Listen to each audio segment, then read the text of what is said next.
Kumusta mga kasaliksik? Sa mundong puno ng hiwaga at aninong hindi natin lubos na nauunawaan, marami pa rin sa ating paligid ang hindi na ipapaliwanag ng siyensya o luhika.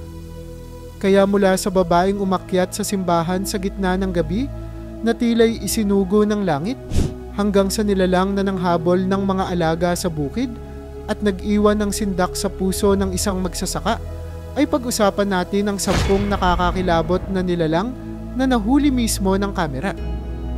Kaya kung handa ka na ay simulan na natin.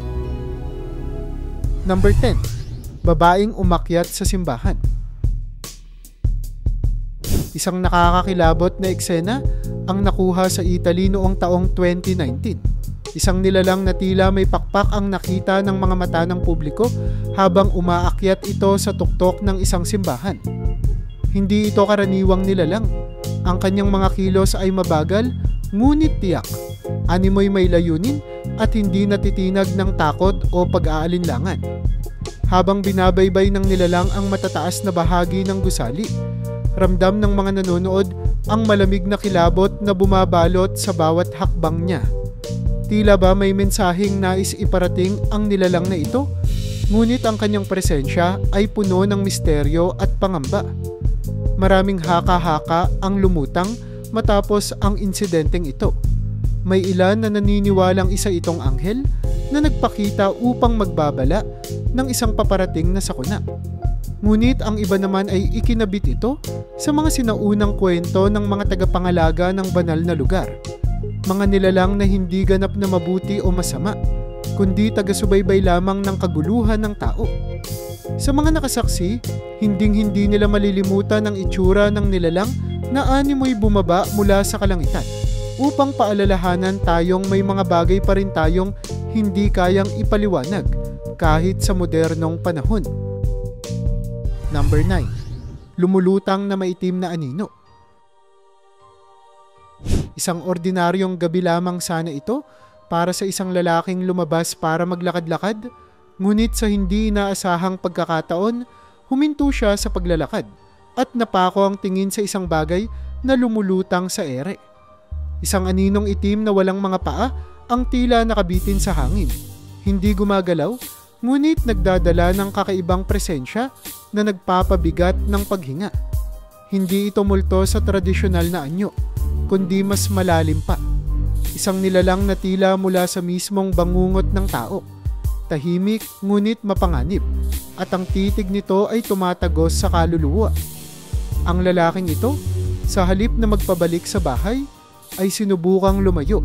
Ngunit ang pakiramdam ng pagkakaroon ng matang nakatitig sa kanya ay hindi nawala.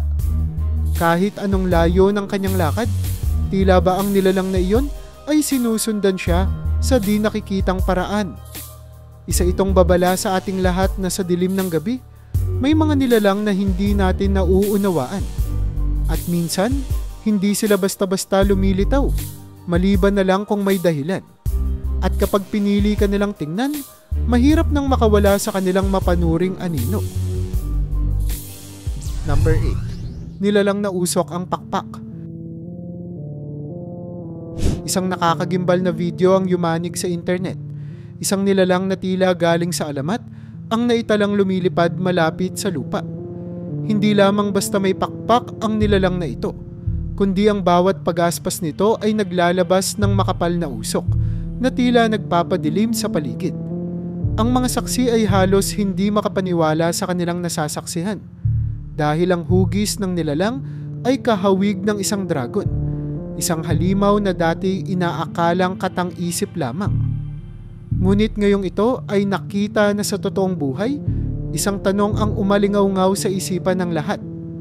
Babala ba ito ng kapahamakan? Habang ang nilalang ay patuloy na pumapagaspas sa madilim na paradahan, napansin ng mga nakakita ang tila nakakatunaw nitong presensya. Animoy, may daladalang sumpa ang bawat kilos. Sinasabi ng matatanda na ang ganitong mga nilalang ay nagsisilbing tagapagsabing may paparating na trahedya o gulo. Ngunit ang pinakanakatakot, ang video ay huling kuha sa lugar bago ito tinamaan ng sunod-sunod na sakuna. Totoo man o hindi, malinaw ang mensahe. May mga nilalang na sumasalamin sa mismong dilim ng hinaharap. Number 7. Aninong multo sa abandoned building. Tahimik lang ang gabi sa isang lumang gusali, ngunit biglang nagkagulo ang mga gwardya nang magliwanag ang lugar kahit walang kuryente. Akala nila'y may pasok na magnanakaw, ngunit ang kanilang nakita ay mas nakakakilabot. Isang aninong nakatayo sa isang silid, hindi gumagalaw, hindi rin nagpapaawat. Ang mga bumbilyang hindi gumana ng maraming taon ay sabay-sabay na umilaw, at sa loob ng liwanag ay nagpakita ang nilalang na hindi mo gugustuhing makita kahit sa panaginip. Habang sinasabi ng ilan na ito'y multo lamang, ang iba'y kumbinsidong hindi ito ordinaryong espiritu. Ito ay tagapagbantay ng isang mas malaking sikreto. Mas lalo pang lumala ang takot nang makita sa CCTV ang dalawa pang anino sa likod ng isang pinto. Nakamasid habang may trabahador na dumaan na walang kamalay-malay. Ang mga gwardya, bagamat sanay sa gabi at katahimikan, ay hindi na muling nagpakita sa parehong site. Mula noon, tinuring na nila ang gusaling iyon bilang lugar na hindi dapat balikan. Sapagkat minsan, ang mga multo sa lumang gusali ay hindi na basta alaala ng nakaraan, kundi mga nilalang na ayaw ng magpahinga.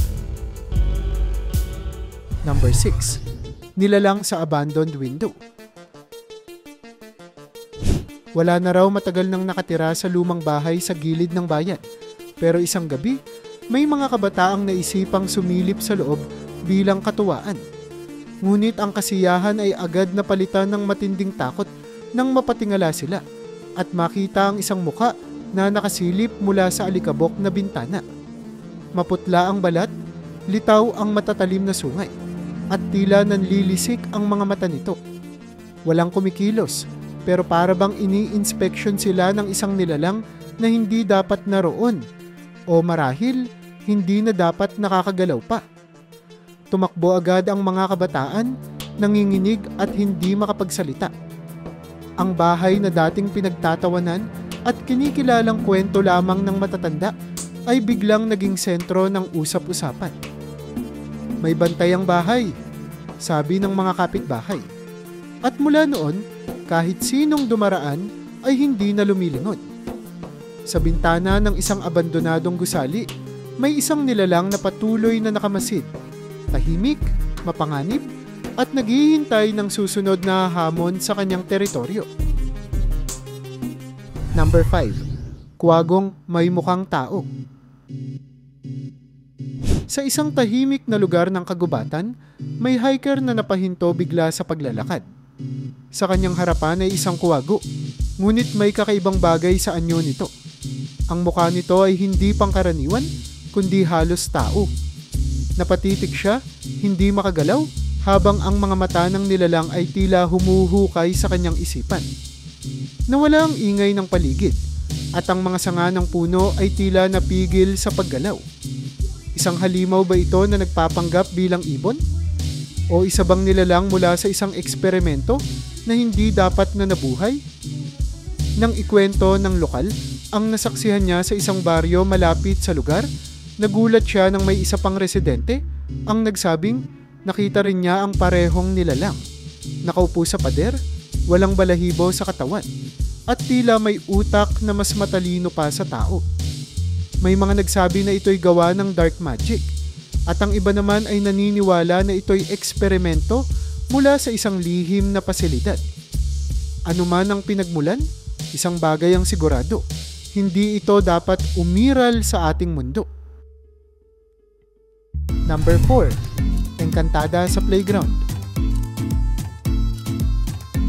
Isang payapang hapon sa isang playground ang biglang nabahira ng hiwaga nang may mapansing kakaiba ang isang matandang babae habang nakaupo sa lilim ng puno. Isang maliit na nilalang ang mabilis na lumipad sa paligid ng mga sanga. Hindi ito ibon, hindi rin insekto. May pakpak itong transparent, katawan na tila tao ngunit malaengkantada sa hugis. Sa halip na matakot, napabilib siya at agad kinuha ang kanyang cellphone upang makuhanan ng video. Mabilis ang kilos ng nilalang Ngunit malinaw ang isang bagay. Ito'y hindi galing sa mundong alam natin. Ilang saglit pa'y nawala na ito sa paningin, pero hindi sa alaala. Sa paniniwala ng marami, ang mga fairies ay mga sinaunang espiritu, bantay ng kalikasan, mga nilalang na higit pa sa alamat. Ibinahagi ng babae ang footage online at umani ito ng milyong views. Ang iba'y nagsabing peke, ngunit ang mas marami ay nanindigang tunay. Dahil minsan, sa gitna ng mga halakhakan ng mga bata, lumilitaw ang mga nilalang na nagpapaalala sa ating may mga himala pa rin sa paligid kung marunong tayong tumingin. Number 3. Multo ng pasyente sa ospital. Noong inatasan ng isang bagong security officer na magronda sa isang matagal ng abandonadong ospital, inakala niyang ito'y isa lamang madaling gabi ng trabaho. Ngunit pagkaraan ng 2:00 ng madaling araw, nagsimula na ang mga kababalaghan.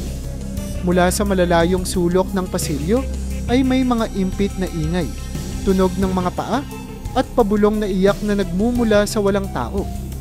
Habang sinusundan niya ang tunog, bigla na lamang nag-flicker ang kanyang flashlight. At sa dulo ng pasilyo ay isang figura ang lumitaw. Nakasuot ng hospital gown, nakatayo, at hindi gumagalaw. Tinawag niya ito, ngunit hindi sumagot.